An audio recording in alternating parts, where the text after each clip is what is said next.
Good evening, students. You know that we have already discussed in part 1 of Nirbhaya case with relations with Evidence Act.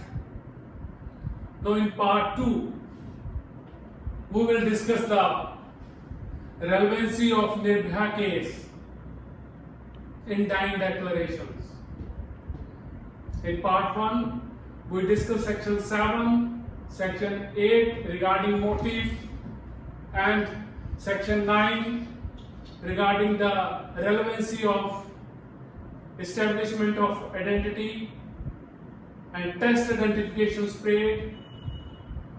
We have also discussed section 10, relevancy of evidence of a conspirator, and Nirbhaya case is also important regarding the plea of alibi in section 11. Today we will discuss under the dying declarations relevancy in Nirbhaya case. So you know that Nirbhaya case is one of the most important case in the last decades, which changed the law, through legislature as well as through Supreme Court.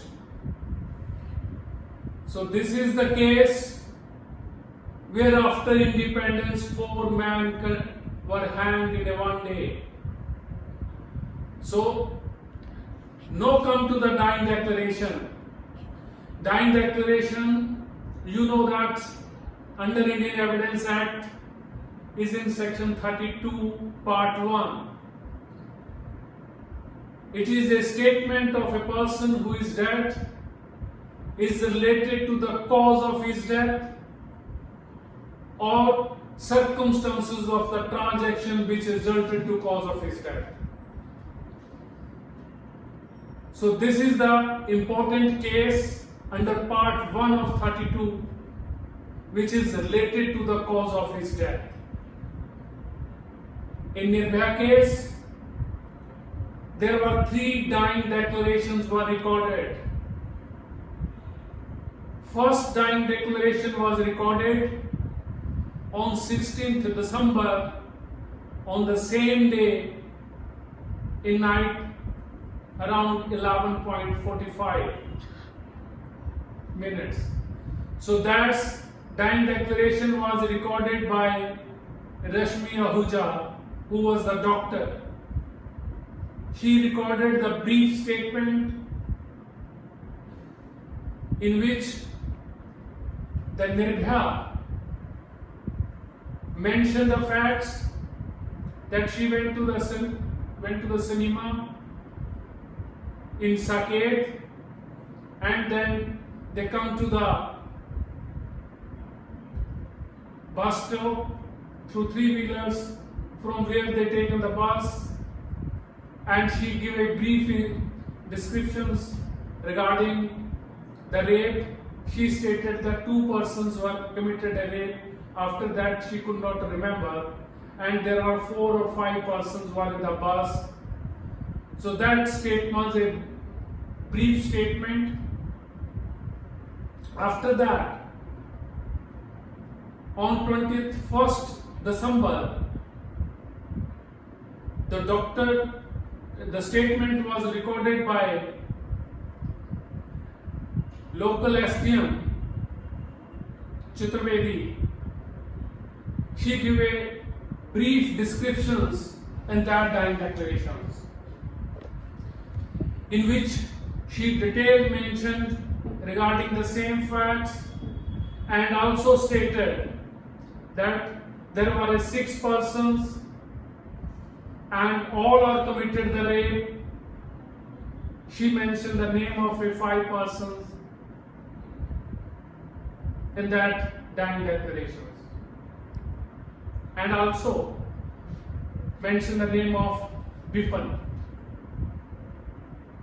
and did her complete reference of that committed by the accused. And third dying declaration was recorded on 25th of December. It was recorded by Metropolitan Magistrate. It was in the question answer form, and the reply was given by the gestures.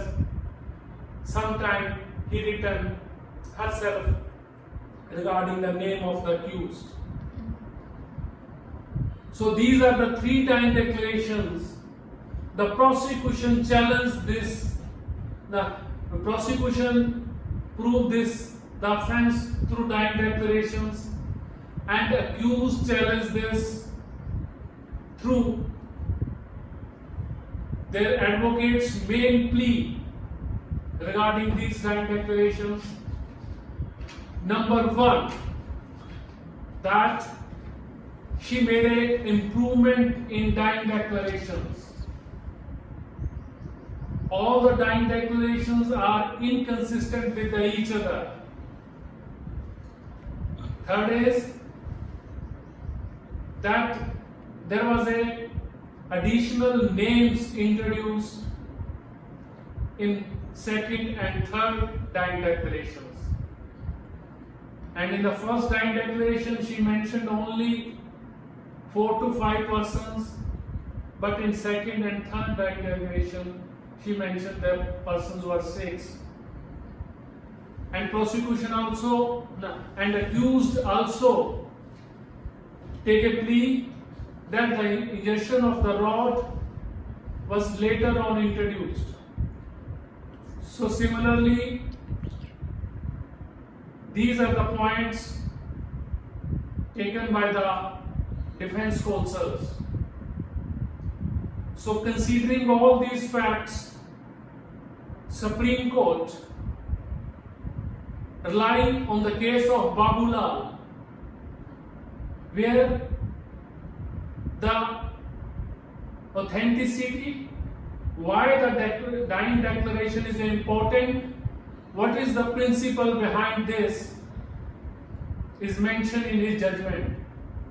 Supreme Court mentioned that the purpose behind a dying declaration is on the basis of well-known principle that nemo mortuus pessumetris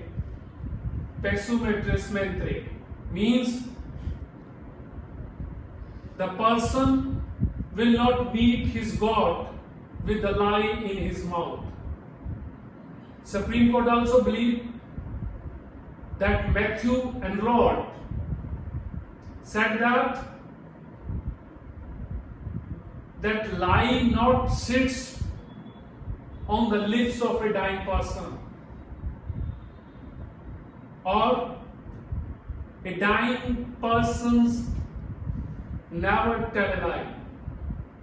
On the basis of this principle, there is an evidentiary value of a dying declarations. So Nirbhaya, as she know that due to the injuries,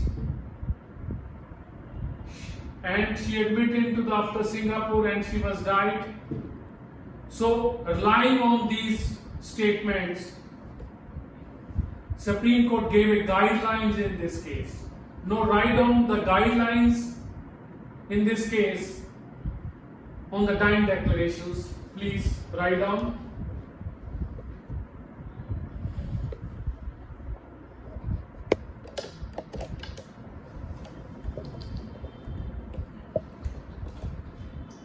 Yes.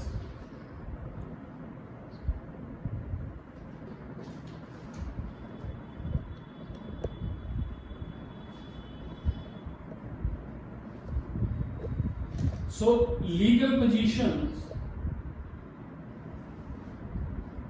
regarding the admissibility,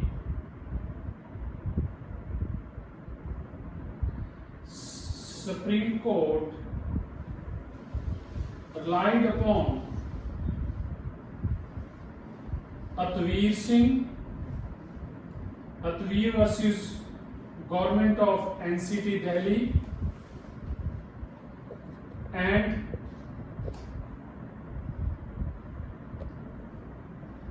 Penguin versus State of Gujarat and Peninsular versus State of Tamil Nadu.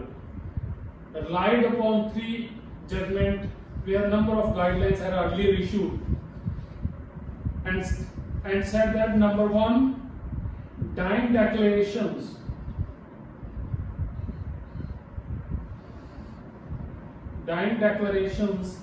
can be the sole basis of conviction if it inspires the full confidence of court. सो अकेली dying declaration के ऊपर ही conviction हो सकती है अगर court को यह विश्वास हो जाए कि ये जो डाइंग डेक्लेरेशन है ये बिल्कुल ठीक है, ठीक है, उसका कोर्ट का कॉन्फिडेंस उसमें क्रिएट हो जाए. Next, the court should satisfy that the seized was in fit state of mind at the time of making statement and that it was not a result of tutoring, prompting or imagination. So पहले तो उसका जो fitness है, whether she is a fit to make a statement, normally हम doctor से certificate लेते हैं, ठीक है. स्टेट ऑफ माइंड भी whether she is a fit to make a statement, ठीक है. अगर कोर्ट को ये हो जाए कि इसका जो सर्टिफिकेट साथ है और she was in proper state of mind, तो court can rely on that. Number 3,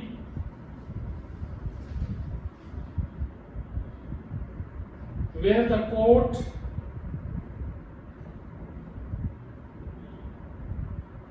is satisfied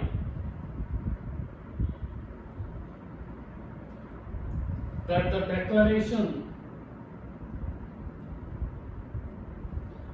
is true and voluntarily it can be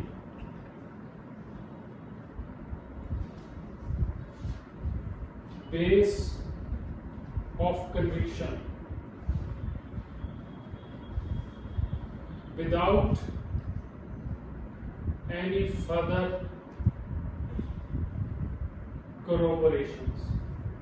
So अगर कोर्ट ये सेटिस्फाई हो जाती है कि ये ट्रू है और वॉलंटरली है, ठीक है, तो विदाउट एनी फर्दर corroboration उसके ऊपर जो है कोर्ट कन्विक्ट कर सकती है. Next, the rule requiring corroboration is merely a rule of prudence. Next, where the dying declaration is suspicious,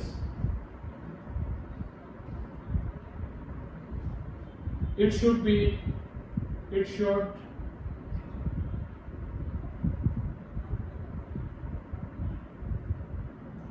not be acted upon without corroboration. जहां पे उसको कोर्ट को सस्पिशियस लगती है वहीं पे ही जो है corroborations की जरूरत है. ठीक है. Next, a dying declarations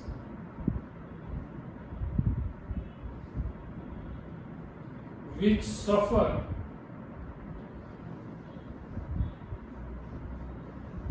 from infirmity such as the deceased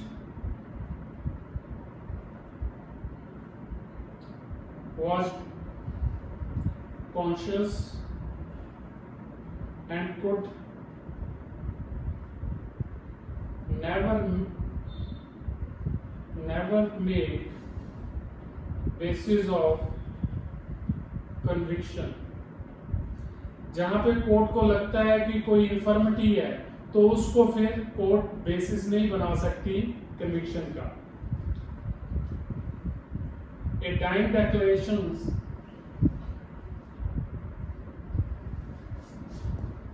not contains all details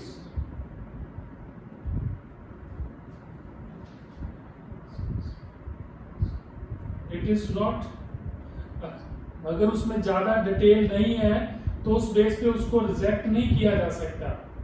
next, even if it is a brief statement, it is not discarded. So next, when the eyewitness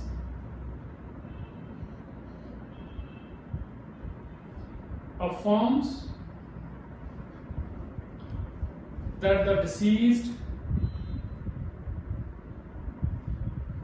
was not fit and conscious state to make the dying declarations, medical opinion cannot prevail. Suppose I witness या injured witness ये कह देता है अभी वो उस समय conscious नहीं थी. ठीक है. तो अगर मेडिकल ओपिनियन उसके कंट्राडिक्टरी है which he is conscious, then oral जो ओपिनियन होगा वो प्रिवेल करेगा. Last, if after carefully scrutiny the court is satisfied that it is true and free from any efforts to induce the deceased to make false statement, then it is no legal wall to convictions.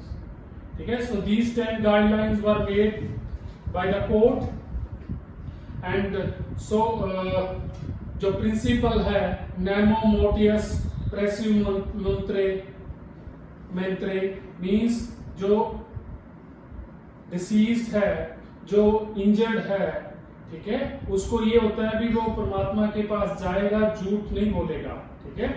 So similarly on the basis this supreme court has also right in Anmol Singh versus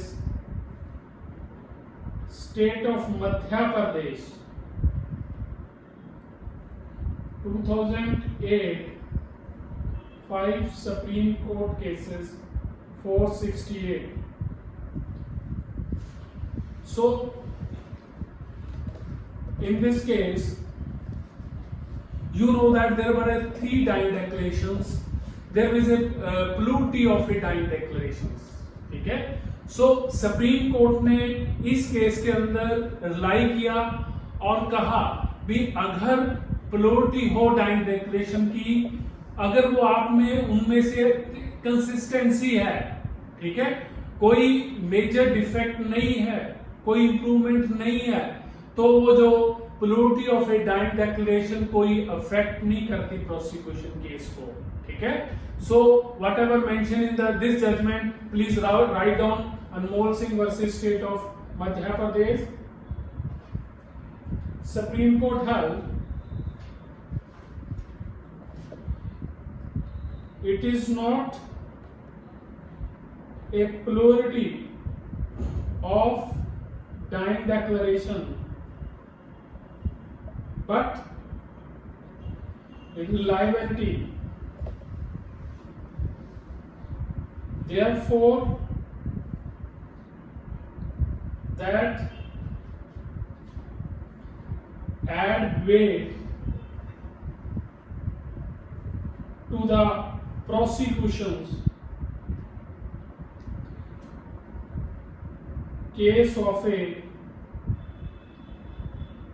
dying declarations is found to be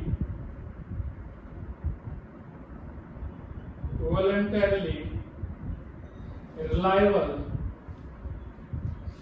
and made in a fit mental conditions.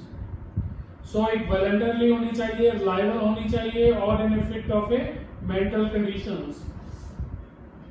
It can be relied upon without corroborations. So, Supreme Court, in this case, Supreme Court came to the conclusion that the earlier statement by Rashmi Ahuja, Dr. Rashmi Ahuja, on 16th December, although it was a brief, it was a just descriptions of what act has committed with the victim, and she has mentioned the facts in brief. After that, the second dying declaration, which was recorded by STM Chaturvedi, it was in detail. It was mentioned all the name of the accused. It was mentioned regarding the rape committed by the accused, and it was in a detailed statement. So similarly, in the third statement, at that time her conditions was not good. So it was in a gestures form. So she replied by the gestures. Even some questions was put to him that and replied accordingly. Although the learned defense counsel said that this is a leading question was put to the deceased, but considering the fact, the earlier statement and replied, she mentioned the name of the accused by hands. So Supreme Court relied on all the statements and said that dying declaration is without, it is totally a voluntary statement, and secondly without any pressure, without any improvement, and relied this.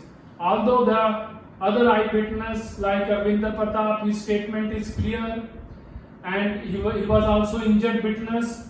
So considering the statement relied on that, Supreme Court convicted all the accused. So it's a dying declaration is important factor in this case while convicting the accused. Okay. So the other parts of the evidence we will discuss in the next lectures regarding recovery part 27 and in part 3 of our evidence act. Thank you.